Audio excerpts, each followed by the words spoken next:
Selamat datang kembali di sesi bedah sumber kita. Hari ini kita punya temuan menarik nih dari buku The Millionaire Next Door.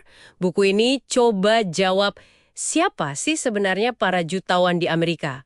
Dan jawabannya wah mungkin bikin Anda kaget. Tepat sekali.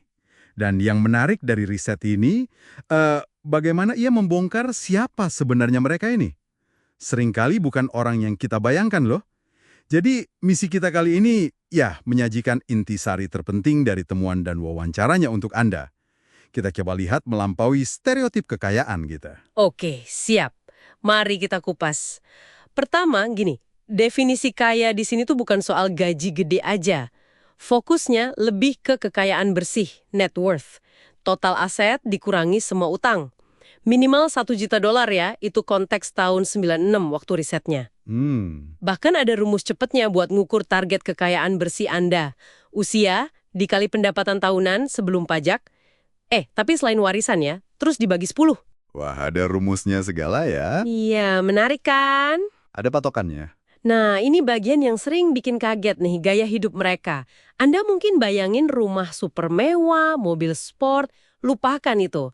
Mayoritas jutawan di riset ini, bahkan yang udah multi-jutawan, tinggalnya di rumah yang harganya malah di bawah rata-rata lingkungan kelas atas waktu itu. Oh iya, berapa kira-kira? Sering di bawah $300.000. Dan mereka bilang puas-puas aja kok. Soal mobil, lebih dari separuhnya nggak pernah keluar duit lebih dari $30.000 buat mobil baru. Wah. Dan sekitar sepertiganya, malah lebih milih mobil bekas. Jadi bukan karena nggak mampu beli ya, tapi lebih ke pilihan gitu. Ini nyambung ke soal gaya hidup hematnya dong. Seberapa hemat sih? Hemat banget. Dan ini bukan pencitraan loh, ada data spesifiknya. Contohnya, separuh jutawan yang disurvei itu nggak pernah beli setelan jas di atas $399. Cuma $399? Ya. Sepatu. Batasnya $140 buat separuh responden. Bahkan soal kartu kredit nih, mereka 4 kali lebih mungkin punya kartu dari toko retail biasa kayak Shears. Shears ya? Bukan yang fancy kayak Brooks Brothers atau Neiman Marcus gitu? Betul, bukan itu. Ini nunjukin prioritas yang jelas banget. Kemandirian finansial itu jauh di atas pamer status. Iya. Tapi itu pasti butuh disiplin yang luar biasa ya. Gimana caranya bisa konsisten? Nah, kuncinya di kebiasaan. Mereka itu hidup jauh di bawah kemampuan finansial mereka. Jelas ini butuh ya, disiplin, pengorbanan, kerja keras. Mereka juga perencana yang tekun. Ada istilahnya PAW, Prodigious Accumulators of Wealth. Itu buat mereka yang jago ngumpulin kekayaan. PAW ya? Iya, PAW. Kelompok ini rata-rata habiskan 8,4 jam sebulan cuma buat merencanakan investasi mereka. 8 jam lebih sebulan. Betul. Jauh lebih lama dibanding kelompok UAW, Under Accumulators of Wealth. Padahal pendapatannya bisa jadi mirip, tapi UAW ini kurang pinter akumulasi kekayaan. Banyak PAW juga terapkan prinsip bayar diri sendiri dulu. Jadi, minimal 15% pendapatan itu langsung disisihkan buat investasi sebelum dipakai buat belanja. Wow, 15% langsung investasi, itu komitmen serius ya. Selain investasi, ada strategi finansial lain yang menonjol nggak? Ada, terutama soal pajak. Mereka ini pinter banget meminimalkan realized income. Itu pendapatan kena pajak ya, kayak gaji atau profit jual aset. Dan mereka memaksimalkan unrealized income, keuntungan modal yang belum dicairkan. Misalnya nilai saham naik tapi belum dijual. Oke, terus efeknya gimana ke pajak mereka? Hasilnya, rata-rata pajak penghasilan yang mereka bayar cuma sekitar 2% dari total kekayaan bersih mereka. Cuma 2%. Wah, itu kecil sekali.